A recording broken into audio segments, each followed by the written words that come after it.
लेकिन सूर्य मैथिल साहब, आपने तो कह दिया था, हमने तो स्पष्ट बोल दिया है 35 मिनट की कन्वर्सेशन में, किसी तीसरे की मध्यस्थता ना कभी भारत ने स्वीकारी है, ना स्वीकारता है, ना स्वीकारेगा। कुछ घंटों बाद ही फिर दावा ठोक दिया ट्रंप ने, मैंने रुकवाया युद्ध, एक बार नहीं दो बार। धन्यवाद पूजा जी, पहले तो आपको और पूरे देश को भारत माता की जय। देखिए पूजा जी, कोई क्या कहता है और कोई क्या नहीं कहता है, इससे हमें फर्क नहीं पड़ना चाहिए। भारत के विदेश सचिव ने स्पष्ट किया, आज कल भी किया, उससे पहले भी किया कि इस प्रकार की कोई बात नहीं हुई। यहां तक कि अमेरिका के विदेश विभाग के प्रवक्ता ने भी स्पष्ट किया था, वाशिंगटन की तरफ से स्टेटमेंट था कि भारत ने जो ये दावा है ट्रंप का, उसको कंडेम किया है। तो मैं समझना चाहता हूं कि आखिर क्या कारण है कि पूरा विपक्ष विदेश नीति को हथियार बनाकर अपनी वोटों की फसल काटना चाहता है। सरकार ऑपरेशन सिंदूर के माध्यम से पाकिस्तान को नेस्तनाबूद करने में व्यस्त है और यहां पूरा विपक्ष जो है वो सरकार की टांग खींचने के लिए हर तरीके का हथकंडा अपनाने को तैयार है। मैं कुछ उदाहरण आपको देना चाहता हूं।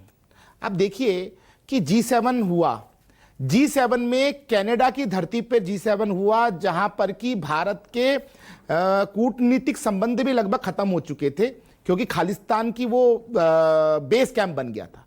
उसके बाद पूरा विपक्ष लग गया कि जी G7 में बुलाया नहीं गया, G7 में बुलाया नहीं गया, और जब G7 में बुलाया गया तो उसके बाद सबको साफ सूंघ गया। नहीं, क्या कारण ना, विपक्ष से वो मैं सवाल पूछ लूंगी, लेकिन कारण क्या है ना कि ट्रंप जो है आपके दावों के ठीक बाद ही एक बार फिर वही दावे ठोक देते हैं।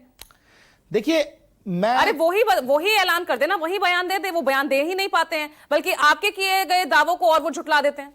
अच्छा पूजा जी, कोई क्या करता है ये उनका अपना विषय है, वो अंतरराष्ट्रीय स्तर की कूटनीति है, वो क्या कूटनीति चल रहे हैं हमें नहीं पता था कि IMF से पाकिस्तान को जो पैसा मिला वो इसलिए भी हो सकता है क्योंकि पाकिस्तान की धरती का प्रयोग ईरान के ऊपर हमला करने के लिए किया जाएगा अमेरिका के द्वारा।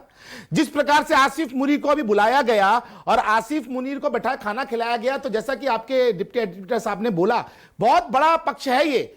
अंतरराष्ट्रीय कूटनीति जो होती है वो हमारे हिसाब से नहीं चलेगी, हमको अपना ट्रंप हित जो लगातार है, आगे आकर 14-15 बार ये दावा कर देते हैं मध्यस्थता को लेकर, 10 मई से लेकर अब तक। जब भारत की तरफ से इस बात को क्लियर किया गया तब ट्रंप ने आगे आकर दावा किया। विपक्ष यही तो कह रहा है ना कि प्रधानमंत्री मोदी भी आगे आए, बोले ना वो खुद। पूजा जी, आपके शो का नाम बेरोक टोक है, मुझे लगातार अगर 120 सेकंड आप दे दे तो मैं बहुत आभारी रहूंगा।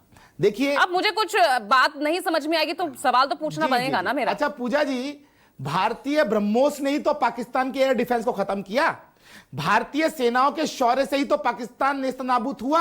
भारत की सेना ने जब अपना शौर्य दिखाया तभी तो पाकिस्तान घुटनों पे आया। आप मुझे यह बताइए कि इसमें अमेरिका का क्या योगदान था? अगर अमेरिका खड़े होकर सुन लीजिए 2 मिनट, क्यों अमेरिका क्यों मध्यस्थता की बार बार बात कह रहा है? फिर मैं क्या कहना चाहता हूं, मेरी बात को समझिए ना, कि भारतीय एजेंसियां जो दावा कर रही है हम उसको विश्वास करेंगे या Al Jazeera, the Dawn, the Washington Post या BBC चलाएगा उसको हम विश्वास करेंगे? हम तो न्यूज 24 को विश्वास करेंगे, हम तो आज तक को विश्वास करेंगे, हम तो टाइम्स नाउ को विश्वास करेंगे, अपने देश के न्यूज चैनल का विश्वास करेंगे ना। प्रियंका गुप्ता, जरा जवाब दीजिए इस बात का।